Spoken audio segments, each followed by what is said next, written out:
பார்க்கவிருக்கின்ற பதிவு மருதமலை முருகப்பெருமானுடைய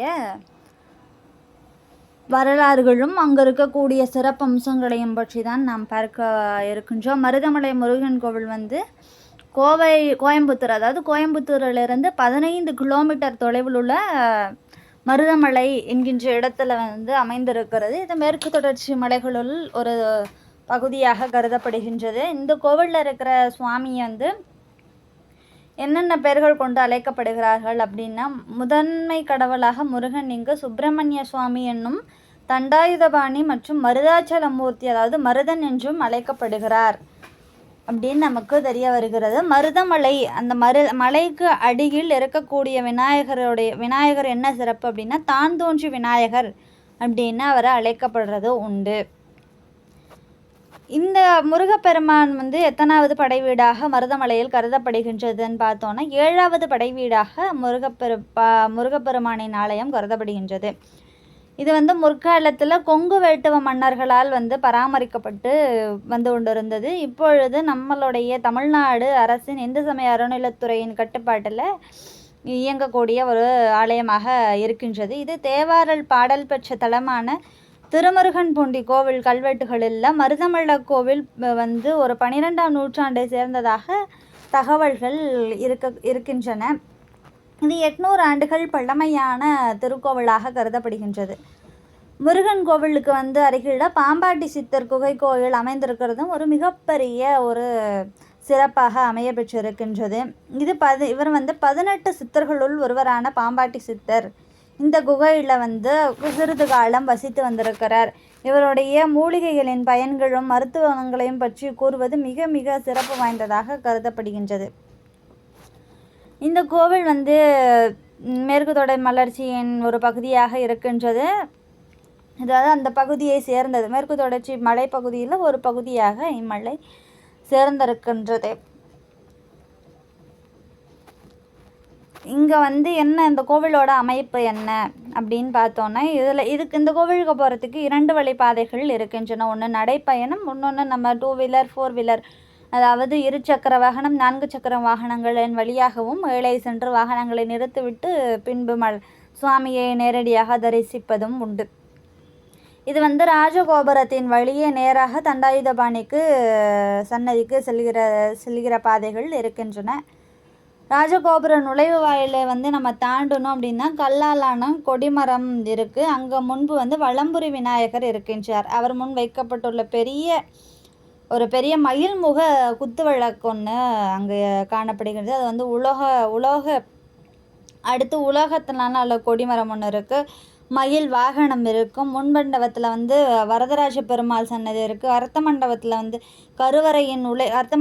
கருவறையின் நுழைவு வாயிலின் இருபுறத்திலும் விநாயகரும் வலபுறத்தில் வீரபத்ரரும் இருக்கிற ஒரு பதிவை நம்ம அங்கே பார்க்கலாம்.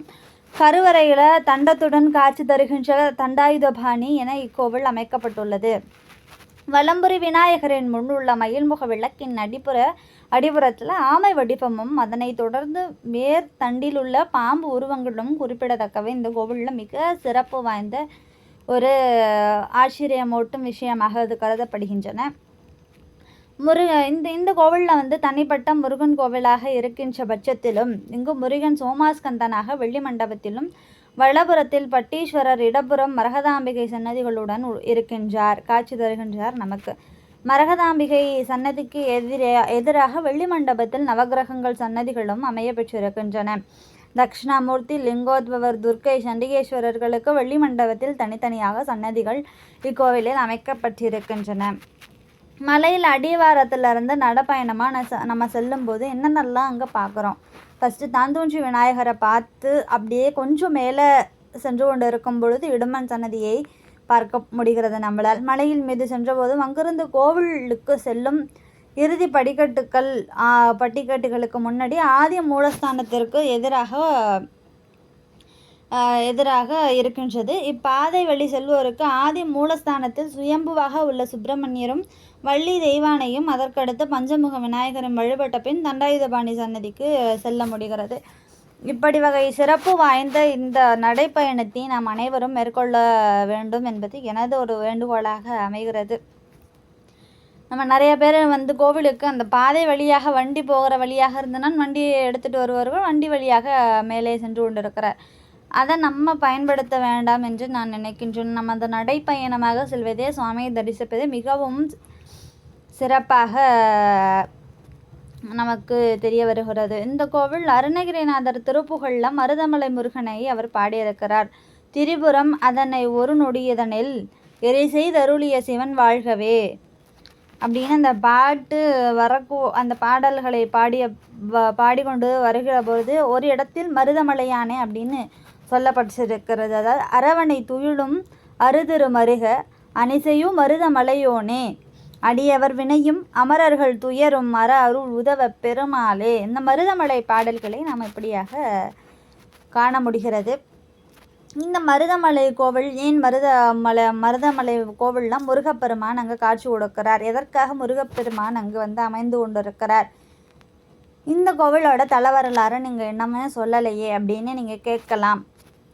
ஏன் எதற்காக முருகப்பெருமான் அங்கு வந்து அமைந்திருக்கிறார்? ஏன் குறிப்பிட்ட மலையின் மேல் எதற்கு அமைந்து கொண்டிருக்கிறார் அப்படின்னு நம்ம பார்க்க என்னென்னா, இந்த கோவில் வந்து 9ஆம் நூற்றாண்டுகளையே மக்களிடம் வந்து ரொம்ப பரவி இருக்கிறது. இதுக்கு மருதமலை தலபுராணம் திருக்கோவிலுக்கு தலபுராணம் திருவாடுதுறை ஆதீனம் காட்சியப்ப முனிவரால் தொகுத்தளிக்கப்பட்டது. இறைவனிடம் 1008 அண்டங்களையும் 108 யுகங்கள் ஆளப்பெறுவரும் பெற்ற சூரபத்மன் அப்படிங்கிறவர் தன் தம்பியர்களான சிங்கமுகன் தாரகன் என்பவர்களின் துணையோடு தேவர்களுக்கும் சொல்ல முடியாத கொடுமைகளை செய்து கொண்டிருந்தார் சூரபத்மன். அதில் வந்து தேவர்களும் சூரபத்மன் கொடுமையை தாங்க முடியாமல் முக்கட்பெருமானாகிய சிவபெருமான்கிட்ட போய் சொல்கிறாங்க, இந்த மாதிரி எங்களால் சூரபத்மனுடைய அட்டகாச மராஜங்களை எங்களால் தாங்க முடியவில்லை, இதற்கு நீங்களே ஒரு வழிவகை செய்ய வேண்டும் அப்படின்னு சிவபெருமானிடம் கோரிக்கை வைக்கிறார்கள். சிவபெருமான் வந்து தேவர்களிடம் வந்து சொல்கிறார், சூரபத்மனை முதலியோரை வதம் செய்ய குமரன் தோன்றும் வரை, அதாவது முருகப்பெருமான் தோன்றும் வரை ஆதிபுரி எனப்படும் பேரூரில் தங்கியிருக்க அப்படின்னு சொல்கிறார் வந்து சிவபெருமான். அதாவது அதுதான் நம்ம மருதமலையும் அங்கே தான் இருக்கின்றது என கூறி சிவபெருமானிடம் வந்துடுறாங்க. முருகன் என்று மெய்க்குள் மொயாம்பினான் உருகும் அன்பர்க்குதவி செய்யவே பெருகு காமர் பிறங்கலாயினான் அருகின் வேலு மருதமாயதே என்று அதன் சிறப்பை திருவாய் மலர்ந்தருளினார் சிவபெருமான். சிவபெருமானின் 5 முகங்களிலிருந்து ஆதோர் முகமாக பிழம்பாக திருமுகங்கள் 6ஆக முருகப்பெருமான் தோன்றுகின்றார். அதை வந்து யார் அறிஞ்சுக்கிறார் அப்படின்னு பார்த்தோம்னா நாரத மகரிஷி வந்து தேவர்கள் முனிவர்களிடத்தே இந்த ஒரு நற்செய்தியை கொண்டு செல்கிறார். அப்போது தேவர்களும் முனிவர்களும் இணைந்து முருகப்பெருமானை வேண்டி கல்பகோடி ஆண்டுகள் வந்து தவம் செய்கிறார்கள். இதை அறிந்த மகாவிஷ்ணுவும் அன்னை உமாதேவியின் திருப்பாத சிலம்பு முத்துக்களிலிருந்து உதித்த நவ வீரர்களும் மருதமலைக்கு செல்கிறார்கள். அவர்களும் இந்த இன்னல்களிலிருந்து விடுபட தவம் புரிகிறார்கள். நாரத மகரிஷி போய் முருக வழிபாட்டை பற்றி மகாவிஷ்ணுவுக்கு சொல்கிறார். மகாவிஷ்ணு, நம்ம வந்து முருகப்பெருமானை வேண்டி வந்து நம்ம அவருக்கு வழிபாடு செய்வோம், அதை எப்படி செய்கிறது, எப்படியெல்லாம் துவங்கலாம் அப்படிங்கிறத அவங்க 5 காலமாக பிரித்து முருகப்பெருமானை வழிபாடு செய்ய ஆரம்பிக்கிறார்கள். அதாவது கார்காலம், குதிர்காலம், இளவெணி காலம், முதுவெணில் காலம், முன்பனி காலம்னு சொல்லிட்டு 5 வகையான காலங்களை பற்றி அவங்க பூஜைகளை நடத்த ஆரம்பிக்கிறார்கள். நாரத மகரிஷி உரைத்த பூஜை உபகரணங்களை கொண்டு பூசணையை துவங்குகிறார்கள். அதாவது சந்தன லேப்பம், ஏலம், லவங்கம், கஸ்தூரி, கோராஜனை இவை அனைத்தும் ஒன்று சேர்த்து குச்சபட்ச அதாவது நல்ல பன்னீரில் வந்து கலந்து முருகப்பெருமானுக்கு வந்து அபிஷேகம் செய்கிறார்கள். அதாவது திருமுழுக்கு காட்டினார்கள். மேலும் கறந்த பசுப்பால், தேன், 3 வகைப்பட்ட இளநீர், ரத்தினம் இழைத்த பாத்திரத்தில் வந்து பஞ்சாமிர்தம், மனம் நிறைந்த சந்தன குழம்பு இவைகளை வந்து பிரணவ பொருளாக உள்ள முருகப்பெருமானுக்கு அபிஷேகம் செய்கிறார்கள். இடையிடையே நீங்காமல் நிறைந்த நீரை சங்கினால் எடுத்து அபிஷேகம் செய்கிறார்கள். முருகப்பெருமானின் வதனத்திலேயே சந்தனரேபம் செவ்வாது செந்தூரம் திலகமிட்டு திருமேனி தெரியாவண்ணம் அகில் கலந்த சந்தனம் பூசப்பெற்று முல்லை இரவச்சி பிச்சி மல்லிகை பன்னீர் மலர் மறிகுழந்து வெற்றிவேர் கூவிழம் மாதவி போன்ற மலர்களால் திருமேனி முழுதும் சாத்தி அலங்கரிக்கிறார்கள். மேலும் முருகவேள் ஒளிப்பிழம்பில் தெரிய ஒருபடி கொள்ளும், அதாவது ஒருபடி மேலே தகலியுடையாய் அப்படின்னு சொல்லுவாங்க. தேவநாயகன் திருக்கண்கள் வரை உயரமுடையதாய் வெள்ளியிலான விளக்குகள் 2 பக்கங்களிலும் வைத்து காரம் பசுவின் நெய்யினை தகலியை நிறைத்து இருவிடல் தடிமன் போல் திரையிட்டு விளக்கேற்றி வழிபாட்டுக்கு ஆயத்தமாகிறார்கள். முருகப்பெருமானுக்கு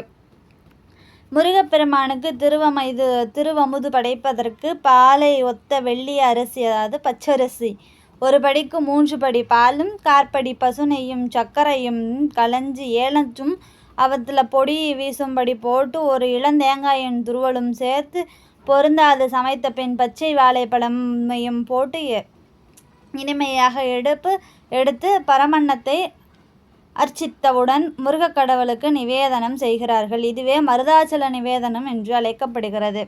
ஆகிய ஏனைய 5 காலங்களிலும் ஆச்சாரத்துடன் பக்தி சிரதையுடன் மூவுலகும் சூரபத்மனுடைய கொடுமையிலிருந்து விலக முருகப்பெருமானை மகாவிஷ்ணு இந்த அளவில் பூஜை செய்கிறார். இந்த பூஜை செய்யும் முறைகளை நான் சொல்லும்போது உங்களுக்கு படித்தது போன்று, அதாவது ஒரு பக்கத்தை பார்த்து வாசிப்பது போன்று இருக்கும். அது உங்களுக்கு, அதாவது நம்ம எப்படி முருகப்பெருமானை வழிபடணும்னு சொல்லப்பட்டிருக்கிற நான் படித்த புத்தகத்தில் இருக்கக்கூடிய அனைத்தும் எனக்கு கண்முன்னே தோன்றி அதை அப்படியே நான் உங்களுக்கு அதாவது அதில் இருக்கும் விஷுவலைஸ் நான் படித்து அதை அப்படியே உங்களுக்கு நான் சொல்லியிருக்கின்றேன்.